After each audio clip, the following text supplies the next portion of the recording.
Hi மக்களே, நம்மகிட்ட Maruti Suzuki Ertiga சேல்ஸ்க்கு வந்திருக்குங்க. VDI வேரியண்ட்டு, வெஹிக்கிள் டீசல் வேரியண்ட்டுங்க. 2018 model, number of owner, single ஓனரில் இருக்குங்க. வெஹிக்கிள் ஃபியூல் வந்து டீசல் வேரியண்ட்டு, கிலோமீட்டர் கரெக்டாக 45,000 கிலோமீட்டர் ஓடி இருக்குது. பேப்பர் கம்பெனி சர்வீஸ் ரெக்கார்டில் இருக்குங்க. வெஹிக்கிள் கலர் சில்வர் கலருங்க. டயர் 80% இருக்குங்க. வெஹிக்கிளுக்கு இன்சூரன்ஸ் இன்னும் 1 மந்த்துக்கு தான் இருக்குது. அதுக்கப்புறம் முடிஞ்சிருங்க. நீங்கள் தான் வண்டி எடுக்கிற மாதிரி இருந்தால் நீங்கள் தான் போட்டுட்டு எடுக்கிற மாதிரி இருக்குங்க. வண்டி இன்டீரியர் எக்ஸ்டீரியர் அவ்வளோ தெளிவாக இருக்குது. நீட் அண்ட் க்ளீனாக மெயின்டைன் பண்ணிக்காங்க கஸ்டமரு. டீசல் வண்டி இவ்வளோ பக்கா கண்டிஷனில் வெறும் லோ கிலோமீட்டரில் இப்போ தாங்க நான் வண்டியே பார்க்குறேன். அவ்வளோ சூப்பராக இருக்குங்க. இன்டீரியர் எக்ஸ்டீரியர் அவ்வளோ தெளிவாக இருக்குது. வண்டியில் மேஜர் ஆக்சிடென்ட் ஹிஸ்ட்ரி எந்த ஹிஸ்ட்ரியும் கிடையாது. கோயோ லெதர் ஷீட் கவர் போட்டிருக்காங்க. வெஹிக்கிளுக்கு எக்ஸ்ட்ரா ஃபிட்டிங்ஸே பக்காவாக இருக்குங்க. அவ்வளோ நீட்டாக வச்சுருக்காங்க. 4 டோர் ஒரிஜினல் பேஸில் இருக்குங்க. வண்டி அண்டர் சேஸ் முதற்கொண்டு நல்லா இருக்குது.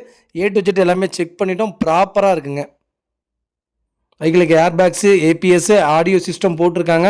கோயோ ஃபுல் ஃபிட்டிங்ஸே கிட்டத்தட்ட 1,50,000 ரூபாய்க்கு ஃபிட்டிங்ஸே போட்டிருக்காங்க. அவ்வளோ நீட்டாக இருக்குங்க வண்டி. டீசல் வண்டி மறக்காம செக் பண்ணி பாருங்கள். வெஹிக்கிள் லொக்கேஷன் தஞ்சாவூருங்க. நம்ம இது கோட் பண்ணுற ப்ரைஸ் வந்து 9,75,000 கேட்குறோம். நெகசபிள் தான். நேரில் வாங்க, கம்பல்சரி அனுசரித்து கொடுத்துட்லாங்க. வண்டி அவ்வளோ சுத்தமாக வச்சுருக்காங்க. மறக்காம செக் பண்ணி பாருங்கள். இதே மாதிரி உங்கள் கார் சேல்ஸ் பண்ணணும்னா ஸ்க்ரீனில் தெரிய நம்பருக்கு கால் பண்ணுங்கள், வாட்ஸ்அப் பண்ணுங்கள். கண்டிப்பாக டீட்டெயில் சொல்கிறேன். மறக்காம நம்ம சேனலை சப்ஸ்கிரைப் பண்ணாதவங்க சப்ஸ்கிரைப் பண்ணி பாருங்கள். ஷேர் பண்ணுங்கள், லைக் பண்ணுங்கள், கமெண்ட் பண்ணுங்கள். உங்கள் ஃபேமிலி அண்ட் ஃப்ரெண்ட்ஸ் சர்க்கிளில் யாராவது டீசல் எர்டிகா தேடிட்டு இருக்காங்கன்னா மறக்காமல் இந்த வீடியோ உங்களுக்கு ஷேர் பண்ணுங்கள். உங்களுக்கு ரொம்ப ரொம்ப யூஸ்ஃபுல்லாக இருக்குங்க. வண்டி அவ்வளோ கிலோமீட்டர் ஓடவே இல்லை. ஃபஸ்ட் கிளாஸாக இருக்குங்க. மறக்காமல் ஃபுல் வீடியோ செக் பண்ணி பாருங்கள். ரொம்ப ரொம்ப நன்றிங்க.